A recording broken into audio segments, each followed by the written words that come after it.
ዛሬ በጣም ትልቅ ምስጢር ወጥቷል። ምን አይነት ምስጢር ነው ይሄ? እኛ የማናውቀው እንግዲህ ትላንትና ሁላችን አውቀናል። ማታ ሄርሜላ ጋር አብርሃም እሽሽ ጊዳይ እያለ ነበረ። ደግሞ እኔ ከሷ ውጪ አሁን ነፋስም ይሁን ሴጣንም ይሁን ምንም አይገባም። ምን እናድርገው? እንዝገው እያሉ ነበረ ሁለቱም። ይዘጋ በቃ በደንብ ይዘጋ እያሉ ነው። እንግዲህ ደግሞ አሁን ዛሬ በጣም የትላልቅ ነገሮች ቦጭ እያሉ ነው። እንግዲህ ምንድን ነው እሱ ነገር?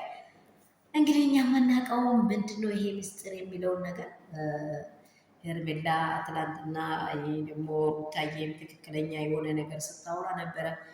ለልጇ ያለውን ነገር አቆም እንዲቀበል ቤተሰብ እየመጣ እኔም በልጄ ምክንያት እንዳይጨቀጭቀን እንዳይነገኝ እናትነትን አሳይቼ ነው እስከዛሬ ድረስ ያሳደግኩት። ማንም በመሀሌ ላይ ኖሮ አይደለም።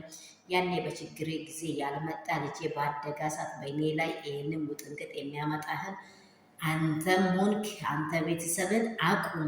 ከዛ በኋላ የሚያደርገውን ድርሽ ብትል አይንህን ምለው ብላለች። ትክክለኛ መልሷ ማለት ነው።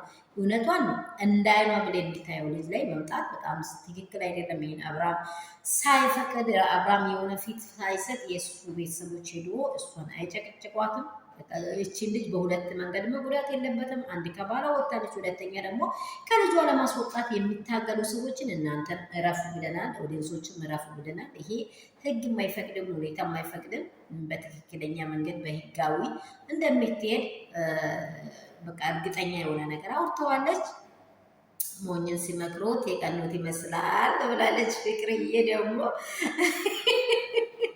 በጣም ትልቅ ተረት ነው። ግን በቀላል እንዳትወስዱት። ሞኝን ሲመክሩት የቀኑት ይመስላል። የቀኑ መስሎ ገደሉን ሳያውቀው ሄዶ ከገደል ጋር ግጥም ካለ በኋላ ወይኔ ያኔ ተነግሮኝ ነበር። ምን ነው ቢያውቀው። ሰላም የኔ ቤተሰቦች እንደምን አላችሁ? ሰላም ነው፣ መልካም ነው። እኔ ጋር ሰላም፣ ሰላማችሁ ብዙ ትርፍርፍ ይበል። ዛሬ ይሁን እንዴት ይዟችኋል? ፋሽ ብትን እያላችሁ አሁን ነው እኔ ስልኩ ጋር የተገናኘሁት። ላይክ ሼር ሰብስክራይብ ማድረግ እንዳይረሳ።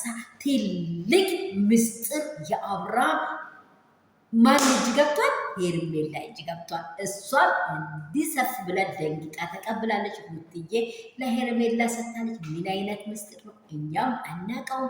ይሄ አብርሃም ውስጡን የሚነካ ነገር ሊሆን ይችላል ብላ ብዙ ሰዎች ውጥንቅጥ ላይ ናቸው። ምን ይፈጠር ይሆን?